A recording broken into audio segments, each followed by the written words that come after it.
नमस्कार. देशयात्राच्या ह्या भागात आपलं सगळ्यांचं मनपूर्वक स्वागत. आज आपण भेटणार आहोत माजी केंद्रीय गृहमंत्री सुशीलकुमार शिंदे यांना आणि निमित्त आहे त्यांच्या 75चं.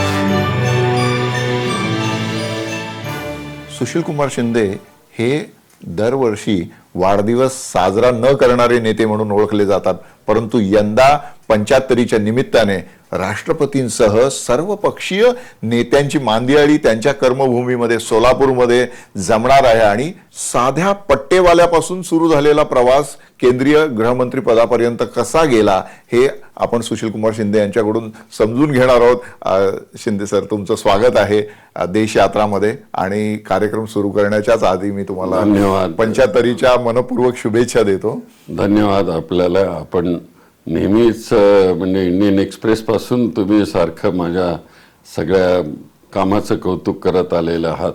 आज बघता बघता 75वेला मी पोहोचलो हे मला अजूनही खरं वाटत नाही. हा सगळा प्रवास जरी मी पट्टेवाल्यापासून आलो इथपर्यंत पोहोचलो असेल, त्याच्याही अगोदर मी अर्ध्या चड्डीमध्ये आणि अर्ध्या पॅन्टमध्ये सोलापूरमध्ये बुड्डी कबाल विकण्याचं काम, ॲस्प्रोटच्या गोळ्या विकण्याचं काम, प्रेसमध्ये काम करण्याचं काम 10 रुपयावर, आणि मुली सांभाळण्याचं काम मी करत असे सोनूबाई मेट्रेन यांचं. आणि त्या मुली सांभाळता मला नाईट हायस्कूल दिसलं. आणि ते जर नाईट हायस्कूल दिसलं नसतं तर सुशील कुमार एवढा मोठा झालाच नसता. त्या सोलापूरच्या ढोर गल्लीमध्येच रिस्ट्रिक्ट झाला असता आणि त्या गल्लीमधल्याच वातावरणामध्ये त्याचं संपूर्ण जीवन संपलं असतं. फार तर एखाद्या कुठेतरी 4th क्लासमध्ये तो कामाला लागला असता, चपराशी किंवा मिल वर्कर किंवा आणखी काहीतरी म्हणून. याच्यापेक्षा तो पुढे गेला नसता. शिक्षण ही यशाची गुरुकिल्ली आहे आणि शिक्षण ज्याला लाभतं तो त्याची स्वप्न पूर्ण करू शकतो किंवा स्वप्न पूर्ण करण्याची क्षमता त्याच्यामध्ये येते. महात्मा फुलेंनी म्हटलं होतं की विद्येविना मती गेली, मतीविना नीती गेली, नीतीविना गती गेली आणि गतीविना वित्त गेलं, वित्ताविना शूद्र खचले. एवढा सगळा अनर्थ अविद्येने गेला. अविद्येने गेला. बरोबर आहे ते. कारण ती जर तिथे मी तर 5वीपर्यंत शिकलेलो होतो, जिथे त्या 2 मुलींना सांभाळायला होतो तेव्हा वाडिया हॉस्पिटलमध्ये. आणि त्याच्या पुढे मला काही स्कोपही नव्हता मुली सांभाळणं किंवा असं घरगाड्याचं काम वगैरे. हेच काम मी करत होतो तिथे. पण त्या नाईट हायस्कूल दिसल्यामुळे मी नाईट हायस्कूलमध्ये विचारलं. तिथं 5वीपर्यंत मी शिकलेला होतो. 2 वर्षाची गॅप होती. आणि देशपांडे नावाचे तिथं हेडमास्टर होते, फार चांगले ग्रस्त होते. तर त्यांनी मला सांगितलं की तुझी 2 वर्षाची गॅप आहे, तुला शिकण्याची इच्छा आहे, तर तू एज्युकेशनल इन्स्पेक्टरची जर परवानगी आणली, चिठ्ठी आणलीस, तर मी तुला 8वीमध्ये परवानगी देईन म्हणून. तर मी गेलो. ते चांगले ग्रस्त होते, शेजवळकर म्हणून. आणि त्यांना मी सगळं सांगितलं. माझे वडील लहानपणी वारलेले आहेत, 6 वर्षाचा होतो. मी असं काम करतो, 10 रुपयावर काम करतो, पण माझी शिकण्याची इच्छा आहे म्हटलं. आणि त्या नाईट हायस्कूलमध्ये रस्त्यावर मी बघतो तिथे शिकता येईल असं म्हटलं जातं. आणि ते देशपांडे सरांनी सांगितलं की तुम्ही जर परवानगी दिली तर मला जाता येईल. आणि त्यांनी परवानगी त्याच दिवशी दिली. आणि मी संध्याकाळी जाऊन ती परवानगी त्यांना दिली आणि 8वीत प्रवेश घेतला. खरा हाडाचा शिक्षक असतो तो तरुण पिढीला घडवण्याचं जे काम करतो ते मला देशपांडे आणि शेजवलकरांच्या मध्ये दिसला. की नाहीतर हे विचारच जर त्यांच्या मनामध्ये आला नसता, अरे काय छोटा मुलगा आहे, याला काय चल भागो या असे म्हटलं असतं तर काय झालं असतं. पण त्यांनी ते केलं. आत्मीयतेने तुमच्या प्रश्नाकडे त्यांनी लक्ष दिलं. त्यामुळे नाईट हायस्कूलला गेलो. तिथं SSCला 2-3दा नापास झालो. पण माझी इच्छा होती की पुढं शिकावं. शिकत गेलो थोडासा. आणि त्या शिकण्यामुळं जे नवीन असं ज्ञान मिळायला लागलं त्याची गोडी मला वाटायला लागली त्याच्यात. नाही, अपयश जरी आलं किंवा प्रतिकूल परिस्थिती असली तरी पण शिक्षणाची कास सोडू नये. आणि जर तुम्ही शिक्षणाचा मार्ग स्वीकारलेला असेल, त्याच्यावर तुम्ही वाटचाल करायची ठरवलेली असेल, तर यश मिळू शकतं हे तुम्ही तुमच्या अनुभवाने सांगू शकता आता. नाही, अगदी बरोबर आहे. यश मिळू शकतं आपल्यामध्ये. त्याही वेळेस आपला मान अपमान होत असतोच. छोट्या ह्याच्यामध्ये लहान मुलांचं कसं असतं, घरात काम करताना एवढा अपमान होत असतो, कुठे वेडवाकडं बोलतात वगैरे, पण हे सहन करून जो पुढे जातो तो आयुष्यामध्ये काहीतरी अचिव्हमेंट करत असतो. भारत आता तरुण देश आहे. आपली 60% अधिक लोकसंख्या जी आहे ही 35च्या खालची आहे. 25च्या खालच्या मुलांचं, तरुणाईचं प्रमाण प्रचंड वेगाने वाढलेलं आहे. तर या सगळ्या तरुणाईला तुम्ही काय सांगाल? नाही, म्हणूनच मी जाहीरपणानं प्रत्येक मोठ्या सभेमध्ये मी देखील सांगतो की मी एकेकाळी चपराशी होतो, मुलं सांभाळत होतो, रात्रशाळेत शिकलो आणि 2-3दा नापास झालो. त्यामुळं तुमची जात, धर्म, गरिबी, झोपडपट्टीत राहणं हे तुमच्या शिक्षणाच्या आडवं येता कामा नये. तुमच्याकडे जिद्द असली पाहिजे. जवळपास 45 वर्षापूर्वी जेव्हा तुम्ही राजकारणामध्ये प्रवेश करत होतात तेव्हा शरद पवार जे तुमचे त्यावेळेसचे स्नेही होते, तुम्ही एकत्र काम करत होतात, यांच्या सूचनेवरून तुम्ही PSI ची नोकरी सोडून राजकारणामध्ये आला होतात आणि राजकारणाने पहिलीच तुम्हाला हुलकावणी दिली पहिल्याच पटक्यामध्ये. त्यानंतरचा जो काळ होता म्हणजे एकीकडे नोकरी सोडलेली आहे आणि आमदारकीचं तिकीट मिळालेलं नाहीये, तर तो काळ तुम्ही कसा घालवला? तर शरद पवार हे मोठे हुशार आणि बुद्धिमान अशा प्रकारचे नेते आहेत. त्या तारुण्यामध्ये सुद्धा त्यांना असं हे सगळं हुलकवणी देणं किंवा आपल्या सहकार्यांना बरोबर त्या क्षेत्रापर्यंत पोहोचवणं हे ते बरोबर ओळखून असायचे आणि त्याप्रमाणे त्यांचे कार्यकर्ते किंवा जवळच्या नेत्यांना कार्यकर्त्यांना ते पोचवत असत. माझं तसंच झालं ना. खरं म्हणजे मी सब इन्स्पेक्टर होतो आणि त्यांनी मला इलेक्शन बोर्डापुढे उभं केलं. म्हणजे तिथं यशवंतराव चव्हाण, वसंतदादा पाटील, मुख्यमंत्री महाराष्ट्राचे वसंतराव नाईक, ही सगळी इलेक्शन कमिटी त्यावेळेस आणि मी सब इन्स्पेक्टर मध्ये असलेला माणूस. तर त्यांनी मला घुसवलं की ह्याला आपल्याला उमेदवारी द्यायची, लोकसभेला उभं करायचं. म्हणून बघा शरद पवारांचं डोकं किती चालतं की मी त्यांनी ठरवलेलं होतं की ह्याला पुढे आणायचं आणि म्हणून माझी ते बॅकग्राऊंड तयार करून घेत होते की ह्या सगळ्या त्या लोकांना त्यांनी काही सांगितलं नव्हतं, पण हा एक कॅन्डिडेट आहे, तरुण पोरगा आहे, दलित समाजातला आहे, BLF युनिव्हर्सिटीमध्ये पहिला आलेला आहे, वकिली करण्याची त्यांची इच्छा आहे, त्याची इच्छा आहे. ह्या बॅकग्राऊंड सहित त्यांनी त्याच्यापुढे प्रोजेक्ट करण्याचा प्रयत्न त्यांनी केला. म्हणजे पुढे त्यांचा जो दृष्टिकोन होता की यांना तिकीट आपण मिळवून देणार आणि म्हणून ती सुरुवात त्याची लोकसभेला त्यांची झाली. लोकसभेचं तिकीट मला मिळालं नाही, पण ती 71 नोव्हेंबरची गोष्ट होती.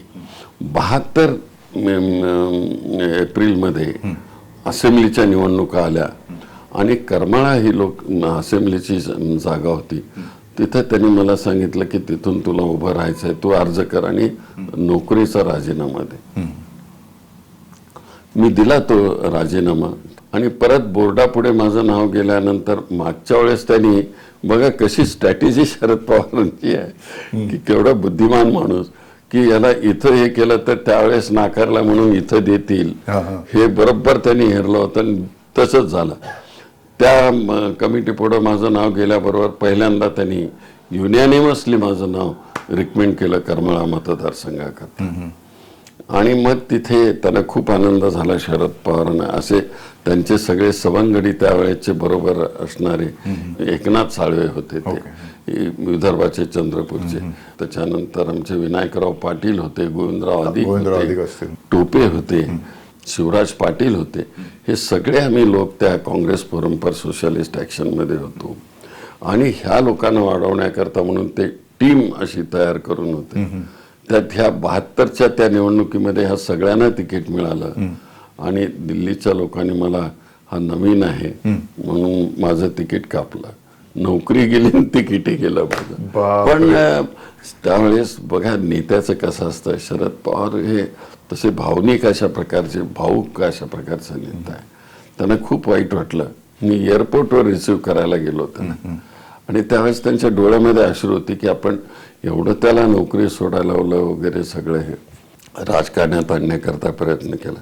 म्हटलं शरदराव, तुम्ही आता म्हणालात शरद पवारांच्या डोळ्यात अश्रू होते, पण साधारणतः शरद पवारांच्या चेहऱ्यावरच्या भावना दिसत नाहीत असं राजकारणाच्या लोकांचं म्हणणं असतं. ते वय त्यांचं तसं कोवळं होतं, असं आहे. जास्त काय ते युथ काँग्रेसचे होते, आमदार होते, ते भावनिक झाले होते की मी ज्या तऱ्हेनं सगळं हे माझं बिल्डअप करिअर केलेलं आहे, त्यांना वाईट वाटलं होतं. मी म्हटलं शरदराव तुम्ही बिलकुल काळजी करू नका, माझ्याकडे डिग्री आहे, मी वकिली करेन आणि ठीक आहे. अपयश माझ्या जीवनामध्ये सारखं येत असतं, यश कुठेतरी लपलेलं असेल. आणि त्यांना मी माझ्या अंधेरीच्या घरी घेऊन गेलो, विमानतळावरून चहा वगैरे प्यालो आणि मग ते निघून गेले. पण त्यांच्या मनामध्ये ती खंत होती की मला तिकीट दिलं नाही. म्हणून मी वकिली करत असताना सुद्धा त्यांच्या पुढे ते minister of state for home होते, तडीपारच्या वगैरे केसेस यायच्या, त्यांच्या पुढे मी वकील म्हणून मी अपियर झालेलो शरदरावांच्या पुढे. सातत्यानं हा प्रचार केला महाराष्ट्रामध्ये की खरी काँग्रेस आमची, लोकांनी निर्णय दिला इंदिरा गांधीच्या बाजूने आणि म्हणून मी त्या काँग्रेसमध्ये जाऊया असं माझी भूमिका होती. 28 फेब्रुवारी 1980ला मी काँग्रेसमध्ये गेलो, एकटाच गेलो.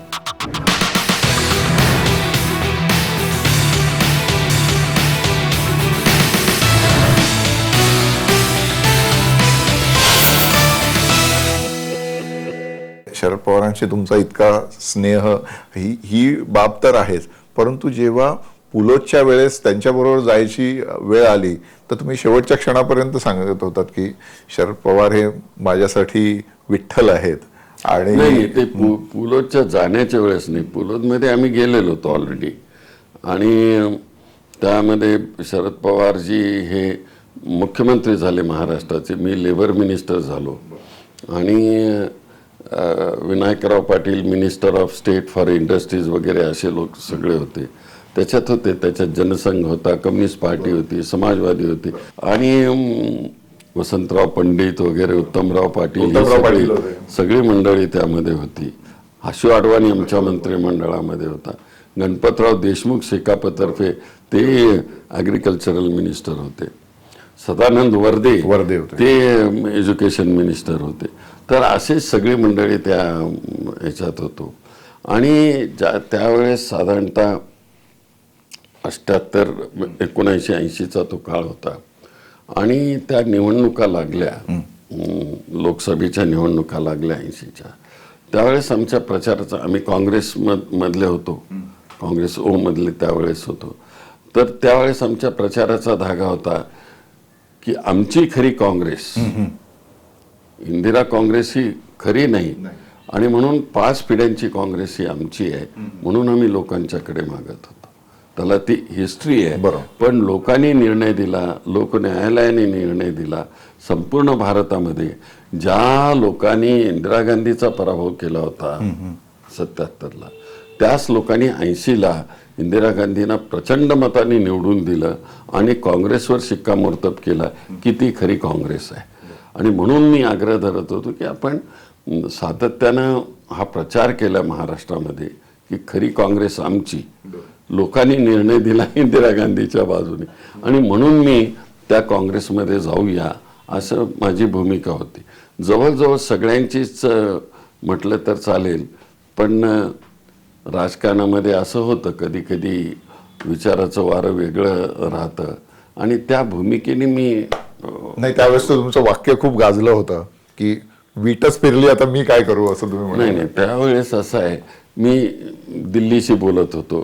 अर्थात ते सांगणं मला कठीण आहे की काही लोक माझे सहकारी, त्यांनी मला सांगितलं होतं की तू दिल्लीशी तुझे संबंध आहेत, त्यांच्याशी तू जाऊन बोल, आम्ही सगळे यायचं न यायचं असं चाललेलं होतं. पण ते जमलं नाही आणि मी प्रयत्न करत होतो. तर त्या काळामध्ये खूप वर्तमानपत्रामध्ये चर्चा झाली, तुम्ही लोकांनी सगळं हे करत होतं. मी दिल्लीला गेलो की तिथं विचारायचे, मी कुठे भेटलो की लगेच सुशील कुमार यांचे सगळ्याचे प्रतिनिधी, शरद पवारांचे वगैरे प्रतिनिधी म्हणून तिथं गेले म्हणून. असं काही नव्हतं, मला काही सहकार्याने सांगितलं होतं म्हणून मी तिथं गेलेलो होतो, बोलत होतो त्यांच्याशी. झालं तर सगळ्यांचंच भलं व्हावं हा दृष्टिकोन होता. आणि म्हणून मी तिथं ही भाषा आमची चालू होती. पण शेवटी असं झालं की शेवटी मी एकटा, आता ते सगळं लांबण लावून सांगून जात नाही, मी शेवटी एकटा काँग्रेसमध्ये गेलो. एकटाच गेलो मी त्यावेळेस. 28 फेब्रुवारी 1980ला मी काँग्रेसमध्ये गेलो, एकटाच गेलो. त्याच्या अगोदरचा जे तुम्ही वीट फिरलीचे म्हणत होता incident, त्याचं असं झालं की सह्याद्रीमध्ये बैठका झालेल्या होत्या, यशवंतरावजी चव्हाण आलेले होते. त्या बैठकीमध्ये मी म्हणालो होतो की जोपर्यंत सगळे आपण एकत्रित आहोत, मी काही काँग्रेस सोडून जाणार नाही, आपल्याबरोबरच आहे. त्याच्यानंतर एक 5 दिवसांनी आमच्या पंढरपूरला गुरसाळ्याला औदुंबर पाटलांच्या साखर कारखान्याचं भूमिपूजन होतं. आणि त्याच्याकरता यशवंतरावजी चव्हाण, मी, शरदरावजी पवार असे आम्ही तिघे हेलिकॉप्टरमध्ये तिथे गेलो पंढरपूरला. आणि तो समारंभ त्या ठिकाणी झाला. आणि त्या सभेमध्ये मी म्हणालो होतो, लोक तिथं चर्चेचा माहोल होता, बरोबर, की म्हणाल तुमच्या मनामध्ये शंका असता कामा नये. मी म्हटलं लोकांच्या मनामध्ये जसा विठ्ठल युगानुयुग उभा आहे तसा मी शरद पवारांच्या आणि चव्हाण साहेबांच्या बरोबर उभा आहे, काळजी करण्याचं कारण नाही, मी आहे तिथंच आहे म्हणून सांगितलं. आणि असा तो समारंभ काळ होता. मी पुढे काँग्रेसमध्ये जॉईन झालो. आणि आपले नाईक सकाळचे विजय नाईक दिल्लीत होते, त्यांनी मला तिथं प्रेसचे दिल्लीला गेल्यानंतर जॉईन मी झालो इंदिरा गांधींच्याकडे. त्यावेळेस 12 क्रिसेंटमध्ये त्या राहत होत्या, तिथंच जॉईन झालो. प्रमिला काकी त्यावेळेस अध्यक्ष होते.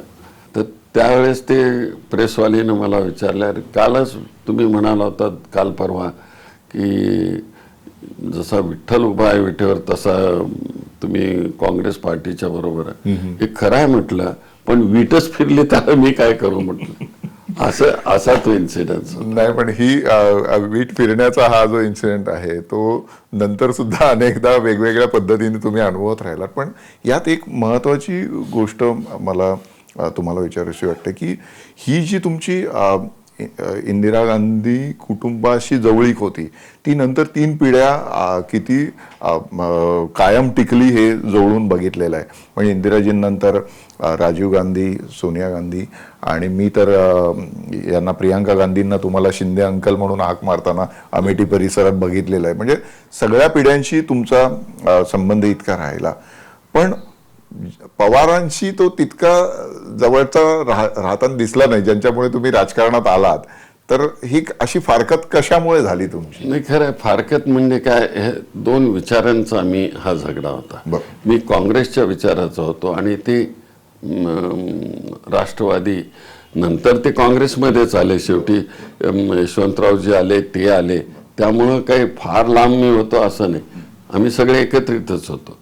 त्यावेळेस मी ज्यावेळेस शरदरावजी काँग्रेस आयमध्ये आले त्यावेळेस मी काही मंत्री वगैरे नव्हतो कुठे, मी जनरल सेक्रेटरी होतो काँग्रेस पार्टीचा. पण तिथून ते बाहेर पडले आणि मग राष्ट्रवादी आणि काँग्रेस असं झालं. त्याचा मी साक्षीदार आहे. त्या वर्किंग कमिटीमध्ये जी बैठक झाली आमच्या, तिथून ते बाहेर पडले ते. पण त्यांनी कधीही मला असा फोर्स केला नाही. तुम्हाला सांग, शरद पवारजी हे फार वैचारिक भूमिकेतून काम करणारे एक नेते आहेत आणि त्यांना माहिती आहे की कोण टॅप होऊ शकेल आणि कोण टॅप होऊ शकणार नाही. पण माझा विचार त्यांना माहिती होता म्हणून ते मला कधीही म्हणाले नाहीत की ते राष्ट्रवादीमध्ये तुम्ही. पण आमचे संबंध हमेशा चांगले राहिले. मी मॅडम सोनिया गांधीपासूनही काही लपवलं नाही, माझे संबंध आहेत. मी तर त्यांना सांगितलं, इंदिरा गांधीनं सांगितलं, राजीवजीनं सांगितलं, सोनिया गांधीजीनं सांगितलेलं होतं. ते सगळ्यांना माहिती होतं की शरद पवारनी मला राजकारणामध्ये आणलं. मी एक पोलीस ऑफिसर होतो आणि पहिल्या निवडणुकीमध्ये त्यांनी माझ्या इलेक्शनचा सुद्धा खर्च केला. हे मी विसरू शकत नाही ना. बरोबर. आणि म्हणून मी कधी तुम्ही बघितलं असेल त्यांच्यावर टीका टिप्पणी मी करत नाही. नाही, दिल्लीची तुमचे जे संबंध होते आणि शरद पवारजींशी तुमचे संबंध होते याची सतत चर्चा होत राहते, परंतु विशेषतः जेव्हा तुम्ही त्यांचे चांगले संबंध आहेत, आजही चांगले संबंध आहेत सोनिया गांधींची सगळ्यांशीच काँग्रेसवाल्याशी संबंध आहेत. पण शेवटी त्यांचा एक विचार आहे वेगळा, त्याच्याशी आपण काय त्यांना उपदेश करण्याच्या भानगडीत मी कधी पडत आता अनुभवाने ते मोठे आहेत. He is leader. Balasaheb Thackeray त्यांनी माझ्या विरुद्ध मुख्यमंत्री असताना दोन्ही वेळेस उमेदवार दिला नाही. त्या वैयक्तिक मैत्री म्हणून त्यांनी सुशील कुमार आले पाहिजेत, त्यांचं ते स्वप्न होतं की मी कधीतरी मुख्यमंत्री महाराष्ट्राचा झाला पाहिजे म्हणून. हे मी माझ्या आयुष्यामध्ये विसरू शकत नाही.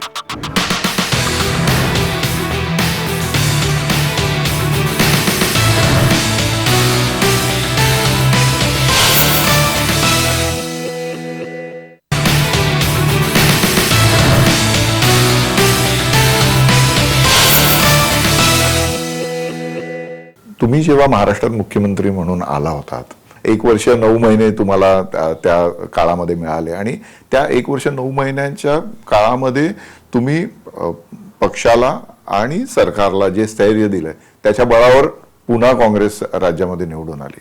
पण सुशील कुमार शिंदे पुन्हा मुख्यमंत्री झाले नाहीत. याच्यामध्ये काय कारणं असावीत? याच्यात जात आडवी आली की सुशील कुमार शिंदेवरचा काँग्रेस हायकमांडचा जो विश्वास होता तो कमी झालेला होता?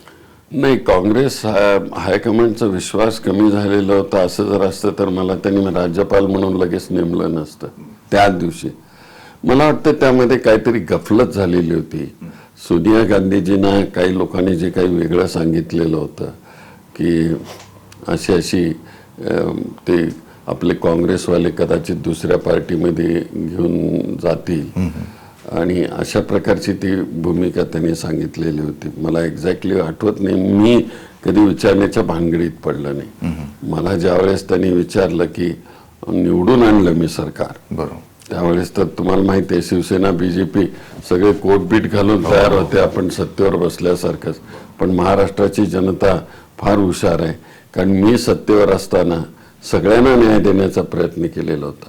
युवकांना न्याय देण्याचा प्रयत्न केला होता, इंटेलेक्च्युअल्सना देण्याचा केलेला होता, सर्व जाती जमातींना केलेला होता आणि विशेषतः ते डोंबारी, कुबडे, मर्या मोले वगैरे सगळे ह्या लोकांनाही मी खूप मदत केली होती. लोककलावंत, नाट्यकलावंत, एवढा मोठा दुष्काळ होता महाराष्ट्रामध्ये. तो दुष्काळ करण्यामध्ये गुरांच्या चावण्या पहिल्या वेळेस महाराष्ट्रामध्ये त्यावेळेस सुरू झालं. इतकंच नाही तर विद्यार्थ्यांच्या करता म्हणून करिअर गायडन्स आपण सुरू केले आणि दलित समाजाला डॉक्टर बाबासाहेब आंबेडकरांना रस्त्यावरच्या लॅम्पमध्ये बसून अभ्यास करावा लागला आणि परदेशी जाताना त्यांना अनेक राजे राजवाड्यांच्याकडे कर्ज मागावं लागलं, मदत मागावं लागली. म्हणून माझ्या ते डोक्यात होतं, म्हणून महाराष्ट्र शासनातर्फे 25 विद्यार्थ्यांना परदेशामध्ये पाठवण्याची स्कीम चालू केली.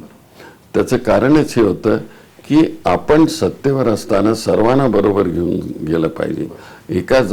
हा शाहू महाराजांचा महाराष्ट्रामध्ये इतिहास आहे, लोकमान्य टिळकांचा आहे, छत्रपती शिवाजी महाराजांचा आहे, महात्मा फुलेंचा आहे, डॉक्टर बाबासाहेब आंबेडकरांनी तर त्यावर लोकशाहीचे घटना लिहून कमालच केलेली आहे. आणि म्हणून हे सगळ्यांना बरोबर घेऊन जाण्याची भूमिका मी घेतलेली होती आणि मला धन्यवाद दिले पाहिजेत. तुम्हाला सांगतो, लोक काही असो, बाळासाहेब ठाकरे त्यांनी माझ्या विरुद्ध मुख्यमंत्री असताना दोन्ही वेळेस उमेदवार दिला नाही. त्या वैयक्तिक मैत्री म्हणून त्यांनी सुशील कुमार आले पाहिजेत, त्यांचं ते स्वप्न होतं की मी कधीतरी मुख्यमंत्री महाराष्ट्राचा झाला पाहिजे म्हणून. हे मी माझ्या आयुष्यामध्ये विसरू शकत नाही. आणि म्हणून जरी काही अनेक लोकांनी सांगितलेलं असेल वेगवेगळं, पण दिल्लीने असं काय ऐकलं नाही तुम्हाला सांगतो. पण कधी कधी राजकारणामध्ये असे निर्णय घ्यावे लागतात, त्याप्रमाणे दिल्लीने घेतला आणि मी राज्यपाल झालो. पण जेव्हा सगळं हे दिल्लीनं कळालं कटकारस्थान, तेव्हा राज्यपालावरून अर्ध्या रात्री म्हणजे एका रात्रीत मला दिल्लीमध्ये बोलावलं आणि पॉवर मिनिस्ट्रीची पोस्ट दिली. हे असं कधी देशात घडलं नाही. म्हणजे ह्याचा अर्थ असा की ना दिल्लीमध्ये असं काही वेगळं घडलं नव्हतं, ना महाराष्ट्राच्या राजकारण असेल, महाराष्ट्राच्या राजकारणामध्ये, पण ज्यांनी काही केलं असेल त्यांचा काय रिप्लाय मिळाला त्यांना. एक व्यक्तिगत आठवण तुम्हाला विचारायची आहे. 6 एप्रिल हा तुमच्या आयुष्यातला एक महत्वाचा दिवस आहे आणि मी प्रत्यक्ष बघितलेलं आहे तुम्हाला. तुम्ही महालक्ष्मी मंदिराच्या पाठीमागचा समुद्र जो आहे तिथल्या त्या एका विशिष्ट खडकावर फोटो काढायला लावला होता तुमच्या फोटोग्राफरला. आम्ही कधीही एवढ्या वर्षामध्ये कुठल्या फोटोग्राफरला घेऊन गेलेलो नव्हतो किंवा सांगितलेलं नव्हतं, पण तुम्ही कसा काय तो फोटो नाणं फेकतानाचा काढला आणि तो एवढा फेमस झाला. म्हणजे तुम्ही म्हात्रेजी, तुम्ही तो फोटो जर काढला नसता तर त्याची एवढी प्रसिद्धी मिळाली नसती. 1957-58 पासून मी तिथं महालक्ष्मीला जातो आणि त्या खडकावर काय पहिल्यांदा आलो होतो त्यावेळेस मला तिथं मी पाठीमागे मंदिराच्या जिथे तुम्ही फोटो काढला तिथं मी उभा राहिलो होतो आणि त्या लाटेतून एक भोग पडका तांब्याचा पैसा आलेला होता माझ्या करंगळीमध्ये. आणि तो पैसा अडकला आणि त्याच्यानंतर मला खरं म्हणजे मी गंभीरतापूर्वक वाला आहे, पण त्या दरम्यान तिथं माझा बॉयप्यून म्हणून माझे अपॉइंटमेंट झाली म्हणून कोर्टाचं पत्र पडलेलं होतं माझ्या घरी सोलापूरला. तेव्हापासून मी तिथं नाणी टाकतो. एक नाणं मला मिळालं म्हणून त्याच्या बदल्यात मी अनेक नाणी समुद्रात टाकतो. एवढंच अशा तऱ्हेनं तो इन्सिडेन्स आहे. माझ्या 2 आया होत्या, एक सावत्राई होती आणि एक खरी आई होती. पण सावत्राईने मला खूप घडवलं. मी एकदा चोरी केलेली होती तर तिला कळल्यानंतर तिने मला खूप मारलं होतं. मी एक चांगल्यापैकी चोर तर झालो असतो, नाहीतर गुंड तरी झालो असतो, पण त्या आईने मला सगळं घडवण्याचं काम केलं.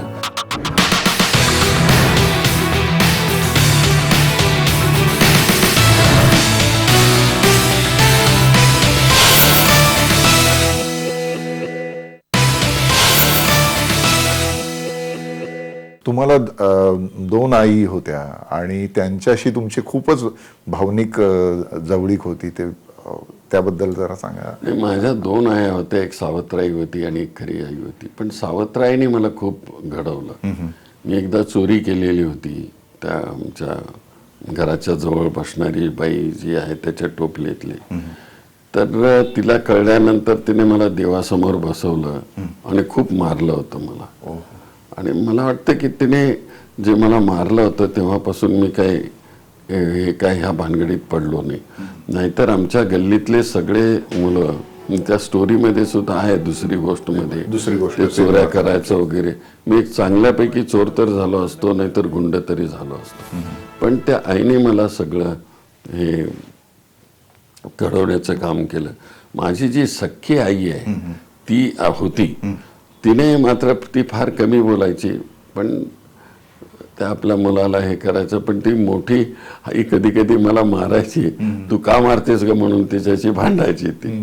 पण ते मारणं हे मी सुधारण्याकरता असायचं. आणि मला आठवतं की मी वाडिया हॉस्पिटलला मी चालत जायचे आणि चालत यायचं नाईट हायस्कूलमधून वगैरे. तेवढ्या रात्री पण हे 4 मैलाचं अंतर होतं घरी आल्यानंतर. माझी ती सखूबाई म्हणून माझी खरी आई आहे, रात्री मी आल्यानंतर पाय दाबायचे ते माझे. खरं म्हणजे मुलांनी आईचे पाय दाबले पाहिजेत. इथं उलट होत होतं की हे क्षण मी आयुष्यामध्ये कधी विसरू शकत नाही. त्यामुळं मी ती सावत्र असली आणि ही खरी आई असली तरी मला दोघीच्या मध्ये कधी अंतर वाटलं नाही. त्या एकच होत्या आणि प्रेमळ होता दोघी. लग्न करून मी दुसऱ्या जातीची मुलगी घरी आणली तर तिला ज्या तऱ्हेने ह्या दोघींनी सांभाळलं, हे अपूर्व अशा प्रकारचं उदाहरण आहे. तुम्ही ज्या करमाळ्यातून पहिल्यांदा निवडून आला होता त्याच करमाळ्यातून आता आलेला सिनेमा सध्या मराठी सिनेसृष्टीमध्ये नव्हे तर पूर्ण देशभरामध्ये गाजतोय, सैराट. तर ते सगळं जे पिक्चर आहे, गाव आहेत तिथले, ते सगळे ते माझ्या करमाळा मतदारसंघामधले. ती एक मोठी स्टोरी आहे. एक त्या समाजामधून आलेला डायरेक्टर. म्हणजे मी त्याची तुलना तशीच करतो की तुमचा सुद्धा विवाह तशाच पद्धतीने झालेला आहे. दबलेल्या समाजातला एक माणूस केवढा टॅलेंटेड आहे, दिग्दर्शन करतो. आपण असं जर बघितलं तर त्या लव्ह मॅरेज केलेल्या मुलांचं ते शेवटी हैदराबादला गेल्यानंतर दुसरा कोणी असता तर ते लग्न झालंय म्हणून त्यांना एकत्रित राहायला वगैरे केलं असतं. पण ह्याचं टॅलेंट एवढं जबरदस्त आहे की त्याचं मर्डर होतं त्या दोघांचंही, आणि त्याच्यातून एक नवा संदेश देतो. पण हे टॅलेंट आहे दिग्दर्शकाचं, म्हणून त्याचं कौतुक केलं पाहिजे. एक नाही 2-3 पिक्चर्स त्यांनी काढले, आणि स्वप्नात देखील असं वाटत नाही की करमाळ्याचे हे भिटरगावच्या जवळची सगळी मुलं आज एवढा मोठा पराक्रम करतात. धोत्रे नावाचा आणखीन एक त्या समाजाचा चित्रकार आहे, शशिकांत. भगवान रामपुरे हे आमच्या सोलापूरची मंडळी आहेत. हे आलमेलकर. तुमचं सोलापूरचं जे नातं आहे ते खूप जवळचं आहे, तुमच्या बोलण्यातून सातत्याने जाणवत असतं. जेव्हा तुमचा 75वीचा सत्कार मुंबईत करायचं घाटत होतं त्यावेळेस तुम्ही सांगितलं की मुंबईपेक्षा मला सोलापुरात सत्कार घ्यायला. जिथे माझं कर्मभूमी आहे आणि जिथं माझं आयुष्य घडवलेलं आहे, आणि तिथं ह्या सगळ्या तरुणांनी बघितलं पाहिजे. आणि त्यांनी एक सामान्य माणूस, गरिबीतला माणूस स्ट्रगल करून कसा वर येतो. आज परिस्थिती खूप पुढे गेलेली आहे. बरोबर. मी तर घासलेटच्या दिव्यामध्ये अभ्यास केलेला मुलगा आहे रात्रीचा. तर आज सगळे साधनं अवलंबून अवेलेबल आहेत. तर तुम्ही आपल्या हाताची मूठ उघडून बघा, भविष्य त्याच्यात लपलेलं आहे. आणि म्हणून स्ट्रगल हे त्याचं महत्त्वाचं संदेश आहे. आता मला प्रश्न विचारायचा आहे, तुमचं पुढचं एम काय? कारण राष्ट्रपती संदर्भात म्हणजे उपराष्ट्रपती पदाची निवडणूक तुम्ही लढवलेली होती, परंतु त्यात यश मिळालं नाही. आता आणि त्या निवडणुकीत यश मिळालं नाही म्हणूनच सोनिया गांधीजीने ते मनात ठेवलं. 3 महिन्यात मला इथं महाराष्ट्रामध्ये मुख्यमंत्री म्हणून पाठवलं. बरोबर आहे. म्हणजे एक नाही तर दुसरं मिळालं होतं, पण आता तुमची नजर राष्ट्रपती पदाकडे आहे का? आणि दुसरीकडे तुमचे राजकीय गुरु शरद पवार यांच्या संदर्भात सुद्धा तसंच बोललं जातं, ते सुद्धा राष्ट्रपती पदासाठी विचार करतायत की काय? त्यांना मी नेहमीच शुभेच्छा देत आलेलो आहे. ते कर्तृत्वान आहेत तुम्हाला सांगतो. आणि एक धडपड करणारा कार्यकर्ता इथपर्यंत पोहोचू शकतो. किती लोक असे पोहोचू शकतात तो? आणि वैचारिक दृष्टिकोनातून शरद पवार हे फार उच्च प्रतीचे नेते आहेत, आणि म्हणून त्यांना मागेच मिळालं पाहिजे होतं पंतप्रधानपद वगैरे. पण काही वेळेस ह्या राजकीय उलाढालीमुळे ते मिळालं नाही त्यांना, हे मला माहिती आहे. पण हे राजकारणामध्ये हे सगळं मिळत राहणं, यालाही संधी, त्याच्यानंतर सर्कमस्टन्सेस, यालाही फार महत्त्व आहे. प्रणब मुखर्जी हे राष्ट्रपती होतील असं वाटत नव्हतं कुणाला, पण ते झाले. नाहीतर ते सभागृहाचे नेते होते लोकसभेच्या, आणि ते तिथे गेले म्हणून ते माझ्या नशिबात लिहिलेलं होतं की मी त्यांच्या जागी लोकसभेचा नेता झालो. म्हणजे सर्कमस्टन्सेस असे बऱ्याच वेळेस अवलंबून असतात. मला आता 75च्या नंतर मला वाटतं की आता आपण इथं थांबलं पाहिजे. आणि स्पष्टपणानं मी खरं म्हणजे मागच्याच इलेक्शनला म्हटलं होतं की थांबलं पाहिजे. आता माझी मुलगी आहे, आमदार आहे, ती 2 टर्म तिने हे केली. परवा तर कठीण परिस्थितीमध्ये तिने निवडणूक लढवली आणि 10,000चा लीड घेऊन आली. तर म्हणून आता हे आपण थांबलं पाहिजे असं माझं स्वतःचं मत आहे. आणि राजकीय नेत्याला देखील कुठं थांबावं हे कळलं पाहिजे. आणि माननीय शरद पवार ज्यांच्या करंगळीला धरून मी आलो आणि त्यांनी मला हे सगळे रस्ते दाखवले, तेही त्या ठिकाणी खरं म्हणजे मला त्यांचं माहिती नाही. त्यांच्या मनातून वाटत असेल की एक आणलेला आपला कार्यकर्ता तो इथपर्यंत पोचला, कुणालाही साहजिक आहे आनंदच होणार. आम्ही कधी कधी मतभेद झाले, भांडलो, एकत्रित आले, पण मनातून आम्ही एकच आहोत. तसे आमच्या फॅमिली, माझी बायको, त्यांची पत्नी, त्या मैत्रिणी आहेत, माझ्या मुली, त्यांची मुलगी, त्या अगदी मैत्रिणी आहेत, सगळे माझा जावई त्यांचा जावई, आम्ही हे संबंध बिघडवले नाहीत कधी आणि तुम्ही बिघडणार सगळ्याच राजकीय पक्षातल्या म्हणजे बाळासाहेबांनी जसं तुमच्या विरोधात कधी उमेदवार दिला नाही त्याच पद्धतीने तुमचे आता नितीन गडकरी सुद्धा या कार्यक्रमाला येणार आहेत. राष्ट्रपती तर तुमच्या बरोबरीने त्यांच्या बरोबर तुम्ही मंत्रिमंडळात काम केलेलं आहे. तर हे जे आपलं स्वतःचं व्यक्तिगत संबंधाचं जे जाळं आहे हे महाराष्ट्रातल्या बहुसंख्य नेत्यांनी सांभाळलेलं आहे, जपलेलं आहे. त्यामुळे असेल कदाचित तमिळनाडू सारखी परिस्थिती आपल्याकडे होताना दिसत नाही. सत्ता पालट झाला की आधीचा मुख्यमंत्री अडचणीत येतो. यशवंतरावजी, शरदरावजी, वसंतराव नाईक, वसंतदादा पाटील ह्या सगळ्या नेत्यांनी ज्या तऱ्हेनं बॅलन्स ठेवून महाराष्ट्रामध्ये राजकारण आणि समाजकारण केलं याचाही परिणाम आहे. निश्चितच महाराष्ट्रातलं हे राजकारण आगामी काळात सुद्धा असंच चांगलं राहावं, निकोप राहावं. स्पर्धा असावी परंतु ती निकोप असली पाहिजे अशीच आशा करूया. आणि तुम्हाला पुढच्या आरोग्यपूर्ण आयुष्यासाठी मनपूर्वक शुभेच्छा. धन्यवाद. आपल्यालाही ह्या 75व्या संपतोय माझं खरं म्हणजे त्याच्या ह्या पूर्वसंध्येला आपण सगळे माझी मुलाखत घेतात आणि महाराष्ट्राच्या करता म्हणून कृतज्ञता व्यक्त करण्याची मला संधी दिली त्याबद्दल मी आपला आभारी आहे.